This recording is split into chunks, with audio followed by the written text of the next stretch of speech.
बिस्मिल्लाहिर्रहमानिर्रहीम। अस्सलाम वालेकुम।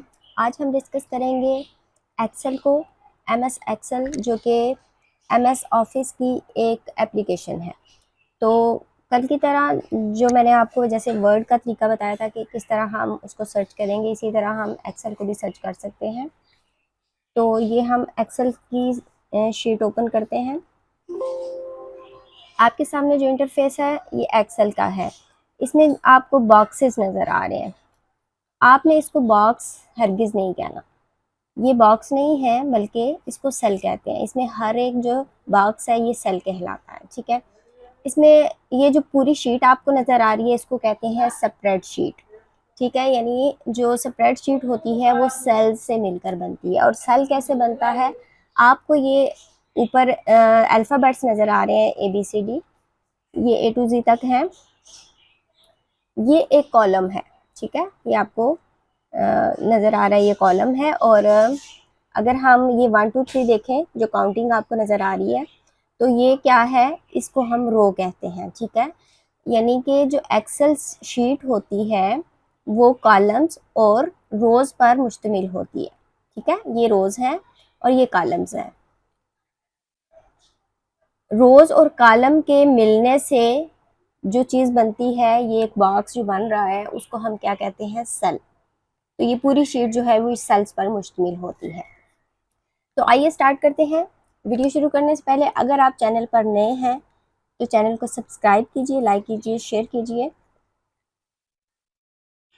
तो सबसे पहले हम उसी तरीके से जैसे मैंने आपको वर्ड के बारे में बताया था, इसमें भी वही ऑप्शंस होते हैं। ये रिबन कहलाता है, पट्टी जो है वो रिबन कहलाती है। और इसमें जो ये आपको बटन नज़र आ रहे हैं ये टैब्स कहलाते हैं, ठीक है। ये होम टैब है, यूज़र टैब है, पेज लेआउट टैब, यानी इसमें वही फंक्शंस जो हैं वो चलते हैं, कुछ फंक्शंस जो हैं वो चेंज होते हैं, ठीक है।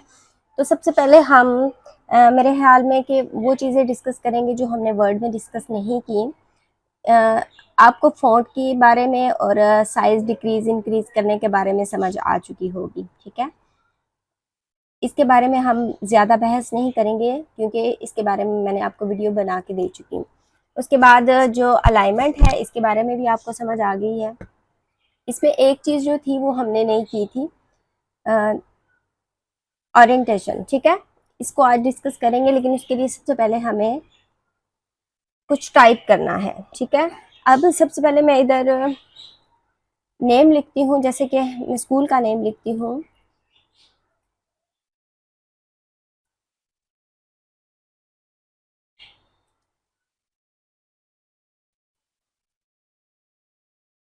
आपने जब भी लिखना है तो आपने एक ही सेल में लिखना है, आप नेक्स्ट सेल में कभी नहीं जाएंगे।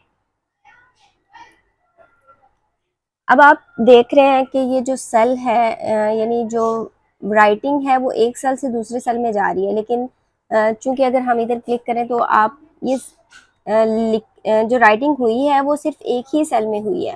लेकिन हम इसको कम या ज़्यादा कैसे कर सकते हैं, आपको ये प्लस का साइन नज़र आ रहा है, आप इसको ड्रैग करके आगे करेंगे तो ये इसका जो सेल है वो ब्रॉड हो जाएगा, ठीक है। इसी तरह हम रोज़ को भी अगर करना चाहें तो ये हम यहाँ मिड में रख के जब प्लस का साइन बनेगा तो हम इसको नीचे ड्रैग कर सकते हैं, इस तरह, ठीक है। अब हमें चाहिए, हमने एक पोर्शन जो है वो सिलेक्ट करना है। जैसे कि हम रिज़ल्ट कार्ड बनाते हैं तो उसके लिए हमें एक महसूस पोर्शन जो है वो सिलेक्ट करना होता है। उसके लिए हम इस पे लगाते हैं बॉर्डर। बॉर्डर जो है ये आपको यहाँ से मिलेगा, आप ऑल बॉर्डर करेंगे। ऑल बॉर्डर के बाद अब मुझे ये जो नाम है वो मिड में चाहिए, और ये जो इसमें बॉक्सेस यानी कि जो बॉक्स बने हुए हैं ये मुझे नहीं चाहिए। तो इसके लिए मैं क्या करूँगी, इस पूरी रो को जो है वो सिलेक्ट करूँगी और इधर आ जाए मर्ज एंड सेंटर पे, मर्ज और सेंटर कर दिया तो ये स्कूल का नेम जो है वो मिड में आ गया और जो साइडों पे बॉक्सेस थे वो ख़त्म हो गया। अब इसके हम साइज़ को इंक्रीज़ करेंगे।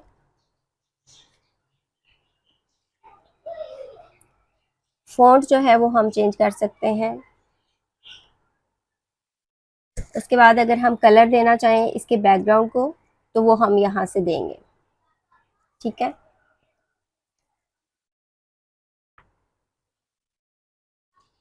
ये तो होगी हमारी मर्ज एंड सेंटर। अगर हम कोई चीज़ जो है, जैसे मैं इधर लिखती हूँ नेम्स, ये हम स्टूडेंट के नेम्स लिखेंगे। उसके बाद अगर हमने नेक्स्ट जो सेल है वहाँ जाना है तो हम टैब की यूज़ करेंगे। अगर हमने नीचे जाना है तो हम एंटर प्रेस करेंगे। तो हमें चूंकि इसके सामने ही जाना है तो हम टैब की यूज़ करेंगे। तो एक सेल से दूसरे सेल में जाने के लिए आप टैब की यूज़ करेंगे, और नेक्स्ट रो में जाने के लिए, नीचे जाने के लिए आप एंटर प्रेस करेंगे। ये चीज़ें आप ज़रूर नोट कीजिएगा। अभी इधर हम सब्जेक्ट्स लिखते हैं, जैसे इंग्लिश, उर्दू, मैथ्स,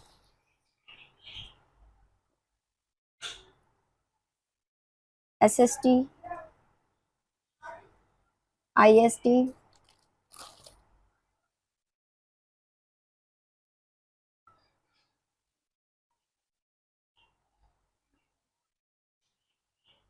कंप्यूटर। उसके बाद हम इधर लिखेंगे टोटल।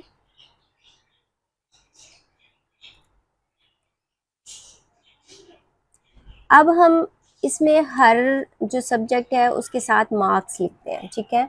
इसमें हम लिखते हैं इंग्लिश के 50 मार्क्स हैं, उर्दू के भी हम 50 मार्क्स कर लेते हैं,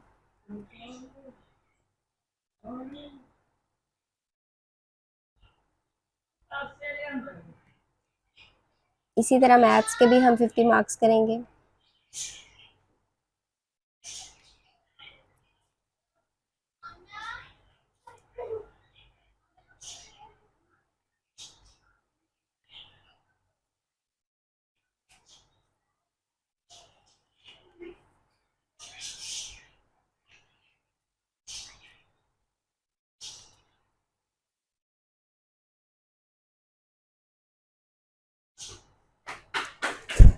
अब चूंकि ये जो नेम्स हैं, अब हम अगर इस रो को सिलेक्ट करें, हम इसको थोड़ा सा बोल्ड करेंगे क्योंकि हमें ये प्रोमिनेंट चाहिए। तो हम इसको बोल्ड, पहले इसका साइज थोड़ा सा इंक्रीज करते हैं और उसके बाद हम इसको बोल्ड कर लेते हैं, ठीक है। अब देखें, चूंकि ये जो सब्जेक्ट्स के आगे मैंने मार्क्स लिखे थे वो जो है वो हाइड हो गए हैं। हमने उसको किस तरह शो करना है, तो वो हम जाते हैं रैप टेक्स्ट पे। तो आप देख रहे हैं कि सब्जेक्ट नेम ऊपर आ गया और मार्किंग जो है वो नीचे हो गई है, ठीक है। अब हम, अभी आपके सामने मैंने एक शीट बनाई है, इसमें मैंने कुछ स्टूडेंट्स के नेम एंटर किए हैं और इसमें इनका डाटा एंटर किया है। अभी हम जो फार्मूला की मदद से इनको प्लस करेंगे और इनकी परसेंटेज निकालेंगे। इसमें चूंकि एक्सेल में अदादो शुमार का काम होता है, तमाम कैलकुलेशन का काम जो है वो एक्सेल में होता है, तो इसमें आज हम यही कुछ सीखेंगे। तो सबसे पहले मैं आपको बताती चलूँ कि इधर हमने सीरियल नंबर लिखने हैं, तो उसके लिए भी एक शॉर्टकट की यूज़ होती है, या हम उसको इस तरह भी कर सकते हैं, जैसे इधर मैंने 1 लिखा, पहले बॉक्स को सिलेक्ट करें, सेल को, उसके बाद इधर 1 लिखें, इधर 2 लिखें। अब हमने क्या करना है, इन दोनों सेल्स को सिलेक्ट करना है और इसको यहाँ इसके कॉर्नर में आ जाए। जब ये प्लस का साइन आएगा तो आप इसको नीचे ड्रैग कर लें, तो आपकी काउंटिंग जो है वो खुद ब खुद लिखने हो जाएगी। अब ये सिलेक्शन इसकी हुई हुई है, हम इसको क्या करते हैं, सेंटर में कर देते हैं। यहाँ से इसकी अलाइनमेंट जो है वो सेंटर में हो गई है। अब हम क्या करेंगे, इस पूरी शीट को जो है वो सिलेक्ट करेंगे यहाँ तक, और इसके फॉन्ट को थोड़ा सा हम इंक्रीज कर लेते हैं ताकि हमें वाज़िया तौर पे नज़र आ सके, ठीक है, जो पढ़ा जा सके। अब हम इसको अगर बोल्ड करना चाहें तो हम बोल्ड कर सकते हैं, अदरवाइज अगर ना भी करना चाहें तो हेडिंग बोल्ड होनी चाहिए, नीचे से बोल्ड नहीं होना चाहिए। तो ये इसको हमने इसके साइज़ को इंक्रीज़ कर लिया। अब हम क्या करेंगे, ये जो इसके सब्जेक्ट्स हैं इन सब के मार्क्स भी हमें सेंटर में चाहिए, तो इसकी इस पूरे को सिलेक्ट करके हम इसकी भी अलाइनमेंट जो है वो सेंटर कर देंगे, ठीक है। बाकी जो हम इसको टोटल करेंगे तो उसका जो आंसर आएगा वो भी सेंटर में आ जाएगा, परसेंटेज भी इसकी सेंटर में खुद ब खुद आ जाएगी क्योंकि ये सिलेक्शन हो चुकी है। अब हम क्या करते हैं कि हमने इसको प्लस करना है, तो इसके लिए दो तरीके हैं, एक तो फार्मूला लगाएंगे और दूसरा हम क्या करेंगे, इसको सिलेक्ट करके यहाँ ऊपर टॉप पे लिखा हुआ है ऑटो सम, तो इसका जो है वो टोटल हो गया। अब हम क्या करेंगे, इसको ड्रैग करके नीचे ले आएंगे।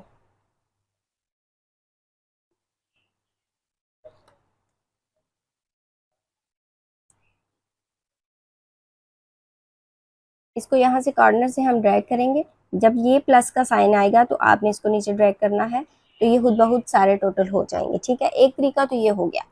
अब हम इसको एक दफ़ा फार्मूले की मदद से जो है प्लस करेंगे। उसके लिए हम क्या करेंगे, यहाँ हमने इक्वल साइन लगाना है, उसके बाद हमने इस सेल को सिलेक्ट करना है, उसके बाद हम प्लस का साइन लगाएंगे। ठीक है, और उसके बाद आगे वाले सेल्स को भी हम इसी तरीके से सिलेक्ट करते जाएंगे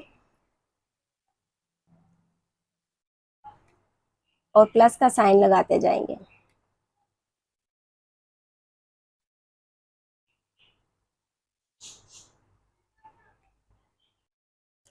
इस पूरी रो में हमने ये फार्मूला जो है वो लगा दिया है। अब हम इसको एंटर करेंगे तो ये आंसर जो है वो आ जाएगा। जी, तो ये आंसर वही आ गया जो हमने पहले किया था। अब हम इसको उसी तरीके से सिलेक्ट करेंगे पहले, उसके बाद ये जब प्लस का साइन आएगा तो हम इसको नीचे ड्रैग कर लेंगे, तो ये हमारा डाटा जो है वो खुद ब खुद कैलकुलेट हो गया। अब हमने क्या करना है, हमने परसेंटेज निकालनी है। परसेंटेज के लिए आप को पता होगा कि चूंकि हम लोग टोटल मार्क्स को ऑब्टेन मार्क्स को टोटल मार्क्स पे डिवाइड करते हैं। ठीक है, और उसके बाद हम उसकी परसेंटेज निकालते हैं, तो उसके लिए भी हम फार्मूला यूज़ करते हैं। इक्वल साइन लगाएंगे, उसके बाद हमने ऑब्टेन मार्क्स लगाने हैं डिवाइडेड बाय टोटल मार्क्स। इसको एंटर करेंगे, ये वैल्यू जो है वो कुछ इस तरह की आ गई है। ठीक है, क्योंकि हमने ये ऊपर आपको जनरल नज़र आ रहा है, हमने यहाँ से इसका परसेंटेज पे ले आना है। ठीक है, तो हम इसको दोबारा से एक दफ़ा करते हैं। अब हम इसका ये जो हमने टोटल किया है इसकी हम परसेंटेज निकालेंगे। वो किस तरह निकालेंगे, उसके लिए हम एक फार्मूला यूज़ करते हैं। कोई भी जब हम फार्मूला लिखते हैं तो हमेशा वो इक्वल साइन से स्टार्ट होता है। ठीक है, अब इक्वल साइन के बाद आपने उस सेल को सिलेक्ट करना है जिसकी आपने परसेंटेज निकालनी है, क्योंकि जो परसेंटेज का फार्मूला होता है वो obtain marks divided by total marks multiply 100। लेकिन इसमें एक चीज़ ये है कि ये आपको नज़र आ रहा है ऊपर ऑप्शन, यहाँ परसेंटेज लिखा गया है। अगर हम अदरवाइज़ यहाँ जनरल लिखा होता है, अगर हम इधर पहले ही परसेंटेज लगा देते हैं तो हमें 100 से मल्टीप्लाई करने की ज़रूरत नहीं पड़ती। ठीक है, तो आपने यहाँ से ये एरो दबाना है और यहाँ से परसेंटेज जो है वो सिलेक्ट कर लेना है। तो उसके बाद हम क्या करेंगे, इस सेल को सिलेक्ट करेंगे डिवाइडेड बाय टोटल मार्क्स। ठीक है, अब हम इसको एंटर कर देते हैं। सॉरी,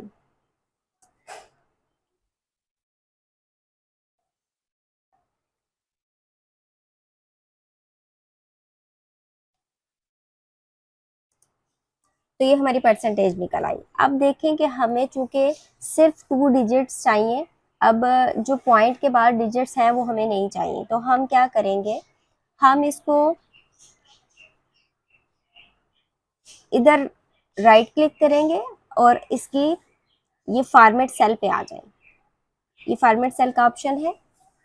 उसके बाद आप यहाँ ये आपको जो डेसिमल प्लेस का 2 डेसिमल प्लेस लिखा हुआ है, आप इसको यहाँ से डिक्रीज करके 0 कर दें। ठीक है, तो आपके सामने ये 88% आ गए, इसको ओके कर दें। अब हम क्या करेंगे, हमने नीचे वाले जो जितना भी डाटा है उसकी परसेंटेज निकालनी है, तो उसी तरीके से जैसे हमने ड्रैग किया था, प्लस का साइन आया उसको नीचे की तरफ ड्रैग कर दिया, तो ये आपकी परसेंटेज जो है वो निकल आएगी। अब ये हमारी परसेंटेज निकल चुकी है। होप सो कि आपको इसकी समझ आ गई होगी। अगर किसी को समझ ना आए या कभी फार्मूला गलत लग जाता है तो उसके बारे में अगर आप पूछना चाहें तो आप कमेंट बॉक्स में ज़रूर पूछ सकते हैं। अच्छा, उसके बाद हम क्या करेंगे, अभी तक हमने सिर्फ एडिशन का काम किया है, सब्ट्रैक्शन, मल्टीप्लिकेशन और डिवीजन भी जो है वो इसमें हम कर सकते हैं। वो किस तरह करेंगे उसको अभी इन शॉर्ट मैं आपको बता देती हूँ। जैसे कि हमने इनको प्लस किया तो हम इनको माइनस भी कर सकते हैं। जैसे मैंने ये 2 सेल्स हैं, इधर हम इक्वल लगाएंगे और हमने 240 में से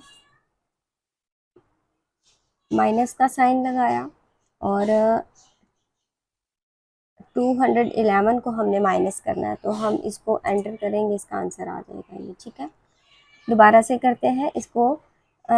इक्वल लगाएंगे, उसके बाद हमने 240 में से माइनस करना है, माइनस का साइन लगाएंगे और हम 224 को माइनस कर देंगे। ठीक है, इसको एंटर करें तो ये आपका आंसर आ गया मल्टीप्लाई।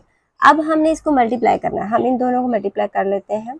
तो उसके लिए हम क्या करेंगे, इधर इक्वल का साइन लगाएंगे, उसके बाद इसको सिलेक्ट करेंगे और आपने Shift+8 प्रेस करना है, तो ये मल्टीप्लाई का साइन आ जाएगा। उसके बाद आप इसको सिलेक्ट करें और एंटर कर दें, तो ये आपका आंसर आ जाएगा मल्टीप्लाई का। ये फार्मूला मल्टीप्लाई का है।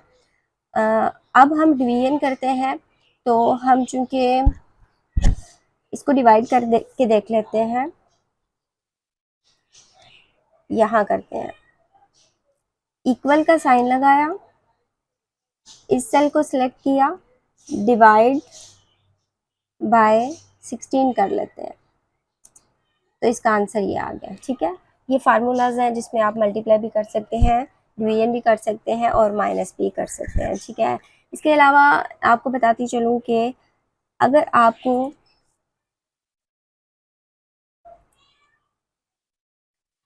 आपको कोई यहाँ मंथ ऐड करने हैं या डेज ऐड करने हैं, तो वो आप किस तरह कर सकते हैं, उसके लिए भी हम यही फार्मूला यूज़ करेंगे। यहाँ हम नीचे इसकी प्रैक्टिस करते हैं।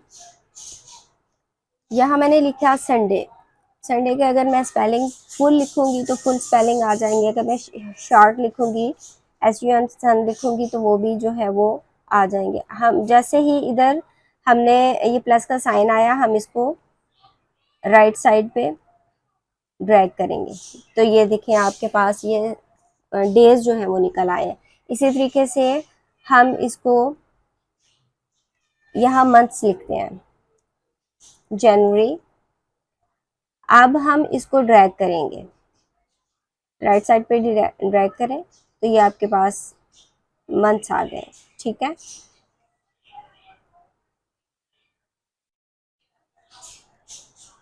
उसके बाद हम आ जाते हैं इंसर्ट पेज पे। इंसर्ट में ये वही तरीका है जो हम पिक्चर अगर लगाना चाहें। पिक्चर लगाने का मकसद ये है कि अगर आप रिजल्ट कार्ड है उस पर लोगो लगाना चाह रहे हैं, तो आप उसी तरीके से लोगो गैलरी से उठाएंगे या जहाँ भी आपने सेव किया वो वहाँ से उठा के आप यहाँ लगा लेंगे।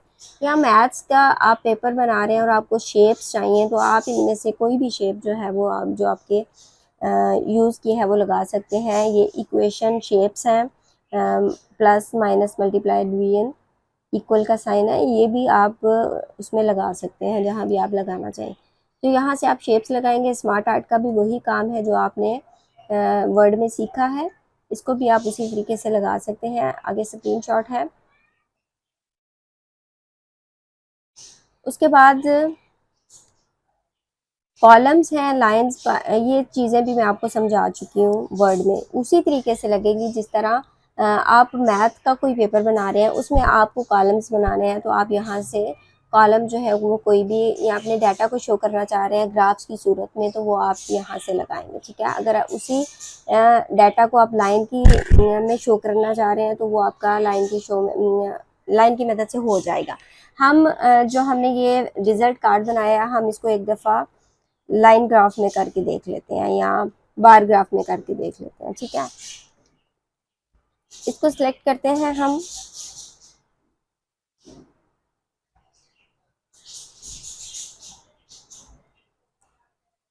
अब हम ये यहाँ से ले लेते हैं कॉलम।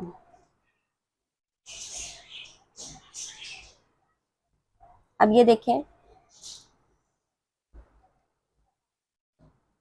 ये डाटा जो है ये यहाँ शो हो रहा है।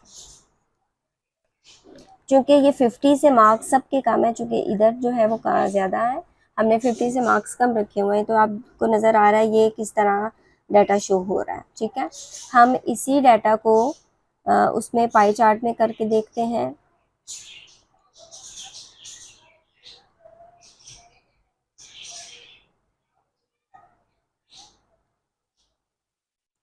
तो ये आप देख सकते हैं, यानी जो सबसे ज़्यादा मार्क्स हैं वो नंबर 1 पे है, उससे कम जो है वो 2 पे है। इसी तरह तरीके से जो है ये पाई चार्ट पे जो है डाटा को शो किया गया, ठीक है।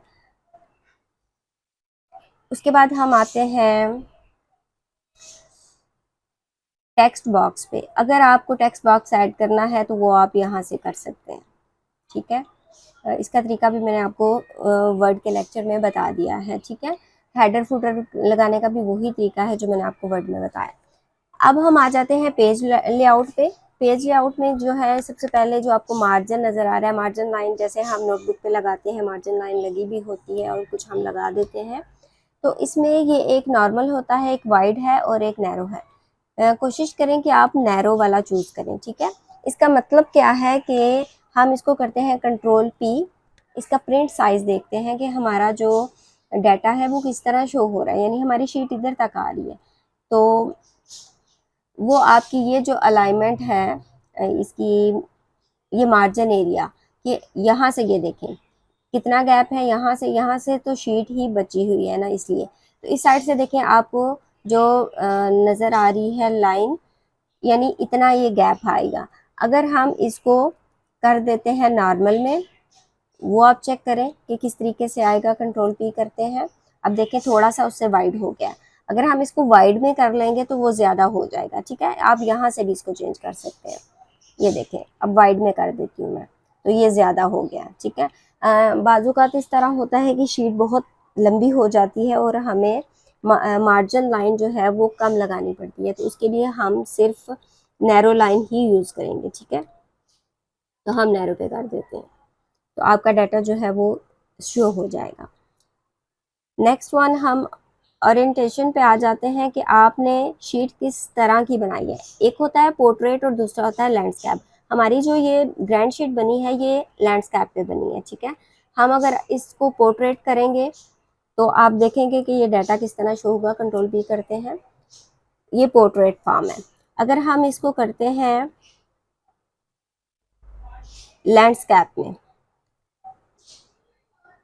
तो ये हमारी शीट यहाँ तक जा रही है, ठीक है। अब हम इसको कंट्रोल P करते हैं तो ये देखें ये लैंडस्केप है, ये शीट बनती ही लैंडस्केप पे है।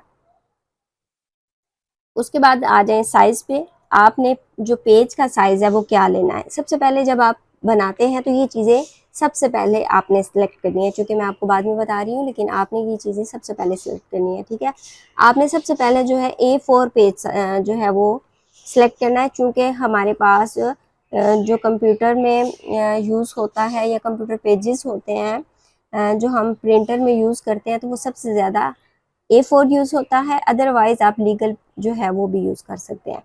अगर आपको लेटर पैड बनाना है, यानी आपको कोई चीज़ लेटर के लिए एक्सपीरियंस लेटर चाहिए आपको, वो आप वर्ड पे बना रहे हैं, तो आप लेटर जो है वो चूज़ करेंगे। आप उसको A4 पे नहीं करेंगे बल्कि लेटर साइज़ में करेंगे, ठीक है। ये इसमें कुछ साइजेस बताए गए हैं जो आप अपनी मर्ज़ी से कर सकते हैं, लेकिन जो यूज़ होता है वो A4 साइज़ है, ठीक है। इसका आपने याद रखना है। बैकग्राउंड में आप कोई पिक्स लगाना चाह रहे हैं, इसमें एक चीज़ तो होती है कि वाटर मार्क आप लगा सकते हैं, उसका तरीका मैं आपको बता दूंगी। लेकिन अगर आप कोई पिक्चर भी लगाना चाहते हैं तो वो आप यहाँ से कोई पिक्चर सेलेक्ट करके तो उसको भी इंसर्ट कर सकते हैं, तो आपके बैकग्राउंड में इस तरह आ जाएगी। लेकिन हमें यहाँ ज़रूरत नहीं है क्योंकि हम इसको डिलीट कर देते हैं। अच्छा, अब एक चीज़ जो हमारी रह गई थी वो मैं आपको यहाँ से बता रही थी कि हमने ये ओरिएंटेशन जो है वो करनी है किस तरह। इसके लिए मैं इस रो को जो है वो ये सिलेक्ट कर लेती हूँ। हम इसको किस तरह से शो कर सकते हैं, तो हम इसका एंगल जो है वो चेंज कर सकते हैं। ये इस तरह भी आ जाएगा और क्लॉकवाइज इस तरह आएगा। उसके बाद अगर वर्टिकल हम करें तो ये इस तरह आ जाएगा। रोटेट करें तो ये इस तरह आ जाएगा। रोटेट डाउन करें तो ये इस तरह आ जाएगा, ठीक है। यानी ये आपकी चॉइस है कि आप किस तरह से डाटा को शो करना चाह रहे हैं। लेकिन चूँकि इस तरह होता नहीं है। ये हम अपनी खूबसूरती के लिए तो यूज़ कर सकते हैं, लेकिन हम इसको बिल्कुल सीधा ही रखते हैं, ठीक है। उसके बाद एक और चीज़ जो मैं आपको बताना चाह रही हूँ उसमें ये है कि हम मंथ्स की के डेज़ देख सकते हैं कि किस तरह हम कौन से मंथ के कितने डेज़ हैं, ठीक है। इसके लिए मैंने ये जनवरी लिखा है इधर, यहाँ मैंने आपको इसका तरीका बताया कि इसको नीचे ड्रैग करेंगे तो बाकी जो मंथ्स हैं वो खुद ब खुद टाइप हो जाएंगे। इसके लिए जी प्लस का साइन आएगा, उसके बाद आप इसको नीचे ड्रैग करेंगे, ठीक है। तो ये दिसंबर। किसी भी मंथ के डेज निकालने के लिए हमें क्या करना है, हम उसके लिए एक फार्मूला यूज़ करेंगे। इसके लिए हम इक्वल साइन लगाएंगे, उसके बाद हमने लिखना है डे और ब्रैकेट स्टार्ट, उसके बाद EO मंथ ब्रैकेट स्टार्ट दोबारा से, और उसके बाद हम 1 प्रेस करेंगे, और उसके बाद अगर हम शिफ्ट प्लस 7 प्रेस करें तो ये एंड का साइन आ जाएगा। उसके बाद हम इस जनवरी के सेल को जो है वो सिलेक्ट करेंगे और उसके बाद कॉमा लगाएंगे, और उसके बाद हम 0 प्रेस करेंगे और ब्रैकेट क्लोज करेंगे एक दफ़ा, क्योंकि ये देखें आप, ये ब्रैकेट और ये ब्रैकेट, ये एक पेयर बना और दूसरी ब्रैकेट ये स्टार्ट में है, इसको भी हमने क्लोज करना है, तो दोबारा से ब्रैकेट क्लोज करेंगे और इसको एंटर करेंगे तो जनवरी के डेज हमारे पास निकल आए हैं 31। अब देखते हैं कि नीचे वाले जितने भी मंथ्स हैं उनके डेज कितने हैं, ठीक है। तो ये आप देख सकते हैं, इस साल चूंकि फरवरी जो 29 का था, मार्च 31, अप्रैल 30, मई भी 31, यानी ये आपके डेज जो हैं वो इस तरह से निकल आए। अभी तक मैंने एक्सेल की वो तमाम चीज़ें जो है वो बेसिक्स में आ रही हैं वो मैंने आपको कवर करवा दी हैं। इसके अलावा भी अगर आपका कोई क्वेश्चन हो जो आप देखना चाहते हो तो वो आप पूछ सकते हैं। एक और चीज़ जो मैं आपको एक दफ़ा दोबारा बता दूं कि अगर हमने इनको कलर देना है तो हम इसका बैकग्राउंड जो है वो यहाँ से कलर दे सकते हैं कोई भी, ठीक है। इसका चेंज करेंगे, हम इसका करेंगे चेंज, ये डेज हो गया। अगर हम नीचे वाली शीट को कलर देना चाहते हैं तो हम उस पूरी शीट को सिलेक्ट करेंगे और यहाँ से कोई भी लाइट कलर यूज़ कर लेंगे, ठीक है। इसी तरीके से आप इसको भी कलर दे सकते हैं।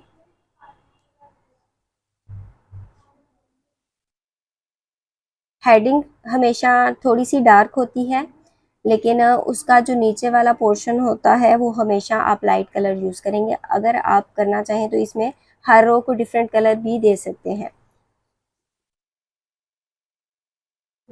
ब्लू ही देंगे लेकिन हम उससे थोड़ा सा लाइट कलर यूज़ कर लेंगे, ठीक है। तो ये हमारे पास कलर शीट हो गई। इसके अलावा आपका कोई भी क्वेश्चन हो तो आप पूछ सकते हैं कमेंट बॉक्स में, और इसके अलावा आप क्या सीखना चाहते हैं वो भी आप बता सकते हैं। अपना बहुत सा ख्याल रखिएगा, दुआ में याद रखिएगा। अल्लाह हाफिज़।